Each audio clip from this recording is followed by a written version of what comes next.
Hey Pat, how's the offense different when it goes from Daniel Jones to Eli Manning? Same plays for the most part. There may be a player or two that you wouldn't run with Eli, and a couple plays you would run, but very similar in how we line up and how we play. What has Eli been like behind the scenes since he was benched for Daniel? How did he handle that, and how has he helped Daniel along the way, I guess? Yeah, no, he's been what you'd expect. True professional. He's there, to help Daniel with anything he's needed. You all are aware of what healthy quarterback rooms are like, and he's doing what he can to help Daniel as a starter, but he's also preparing himself to play if he has to play. And he's gone through that process for many weeks, and this week he's playing, and so it's not like he's got to now step on the gas. He's been preparing to play again this year, the whole season. Pat, what have you seen out of Carson Wentz in recent weeks? Things were a little better for him last week, but he's obviously had his struggles at least over the last part of the season. No, I see a guy that he executes his offense really well. He's had to deal with changing skill players, which constantly getting used to guys. But I think he's battled through the season, and he's a tough quarterback that has done a really good job in my eyes. What have you seen out of Saquon Barkley? It seems like his numbers aren't obviously the same as last year.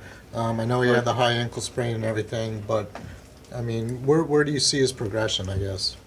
Yeah, well, certainly by the numbers, he hasn't certainly had the same year as a year ago. But you're right. I mean, being injured early in the year and then coming back from that has an effect on the numbers, so to speak. I think he's getting back to the old Saquon we saw a year ago. I thought he ran the ball much better last week, and he's behind the scenes had that same impact that he had a year ago. Hey Pat, when a guy like Eli has faced a team so many times, do you put pressure on yourself to show different things that you haven't in the past? Do I feel pressure to show different things? Yeah, I mean, based on how much film the Eagles have of Eli playing against this defense. Yeah, well, I think he's played twice, with the way we do things, and so it's obviously, they all know Eli and his skill set, but I don't know. Well, that'd be a better question for them. Pat, how's Golden Tate doing? He's cleared, I guess, from concussion protocol, and what has he brought to you this season? Yeah, he's on. First off, he's on the path to being cleared, and I think what he's brought to our team is there's a veteran presence to him. He's found a way to make plays for us and get in the end zone, which is important. And just behind the scenes, a guy that's played a lot of football, been there, done that, is something that helps the team. Pat, this Eagles defense was on a roll until the Dolphins game. What did you see on film in that Dolphins game that was different than the previous few games? Well, I don't know. I think they still did all the things that that a good Eagles defense has done. The Dolphins were able to make a few plays on them, but down to down, they're very hard to block.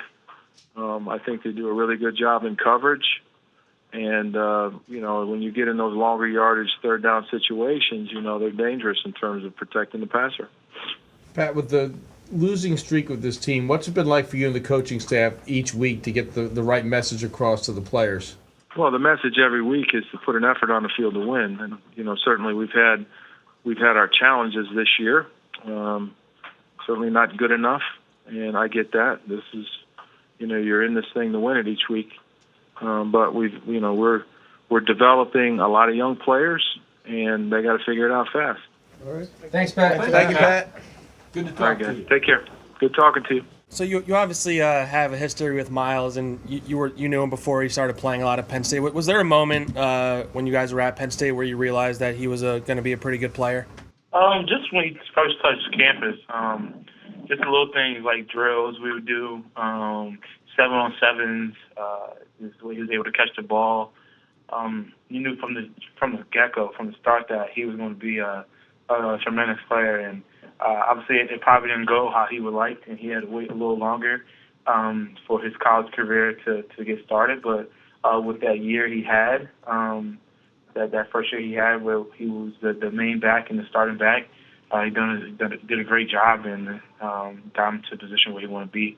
And as you can see now, what he's doing in the NFL, having a pretty good year so far. What was your relationship like with him at Penn State? You know, especially the years where you were getting all the playing time and he wasn't really getting in it that much. Yeah, it's always we always like brothers. We always have a good relationship. Even when I was in the NFL, we would FaceTime here and there. Even now, during this year, we will FaceTime once in a blue to check up on each other, and I talked to him earlier this week. But obviously, like I said, it didn't go how he would want it to go. Probably wanted more reps or more carries while we were there at Penn State. But he was the same guy. He was a hard worker. He didn't let that impact him. He learned a lot, not only from me, but from our running back coach when I was there, from Coach Huff, and then eventually Coach Snyder. But even though it didn't go the way he would like, he never changed. He always had that same work ethic and that same mentality that he wanted to be a elite back in college football one day, and he turned out to be one. What's your best Miles Sanders story? My best Miles Sanders story. Wow, there's one where it was my junior year, my last year, and we were going into Nebraska, my last home game at Penn State, and it was senior night, but technically, I knew I was leaving, but technically I wasn't senior. And that whole week I was hurt with a back injury, and I remember telling people, I cannot play, because if I don't play, the world's going to see what this guy can do already, and it's not my time yet to leave. So I kind of didn't force myself, but that was in the back of my mind, get back early, so you can finish the season off strong, and let him go do his thing next year. Miles came in as a 5-star recruit, had a lot of hype. What was that dynamic like when he got there, and how did you guys kind of develop the relationship that you have now? Compete. I think that's what it was. For me, I had a successful freshman year, and that was just a little extra motivation. I wasn't going to just allow a 5-star recruit to come in and take my job. I knew that they obviously had envisioned a role for him.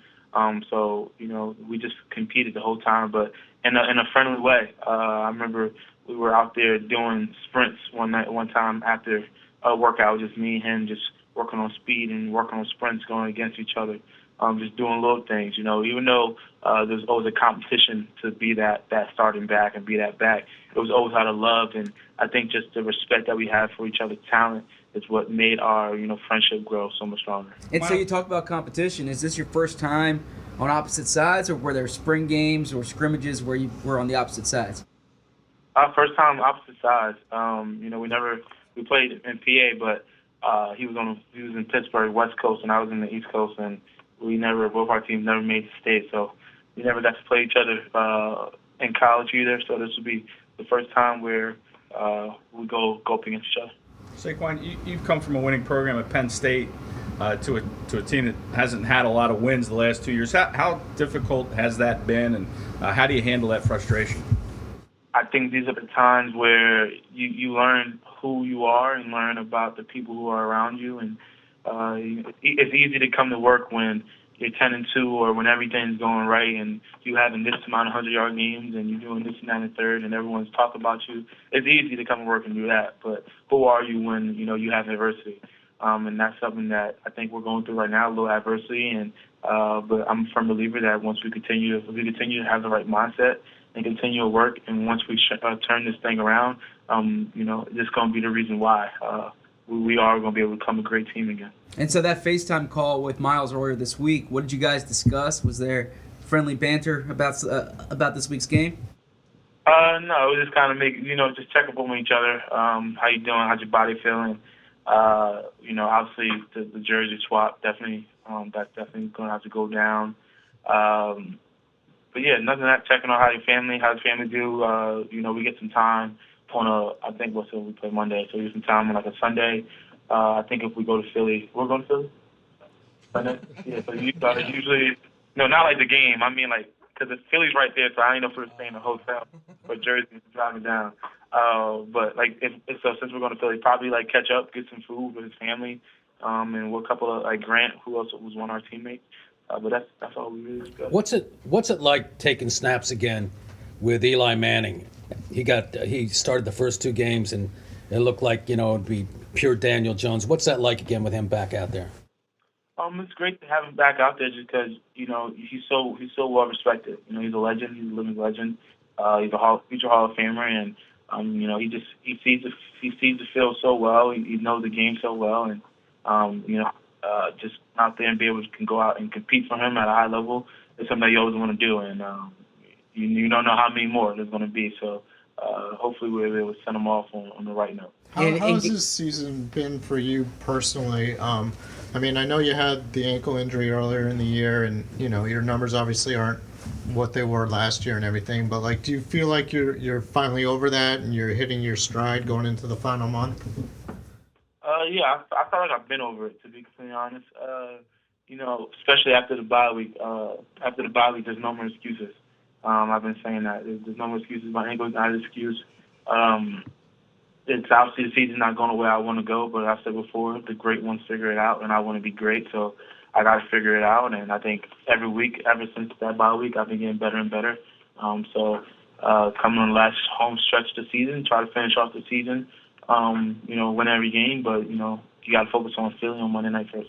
And getting back to Miles, obviously you're the featured guy with the Giants. It looks like Miles is going to be here in Philly for a long time. You guys play twice a year. Are you looking forward to this, for the next few years? Yeah, obviously looking forward to that, but it's not like it's a quarterback matchup.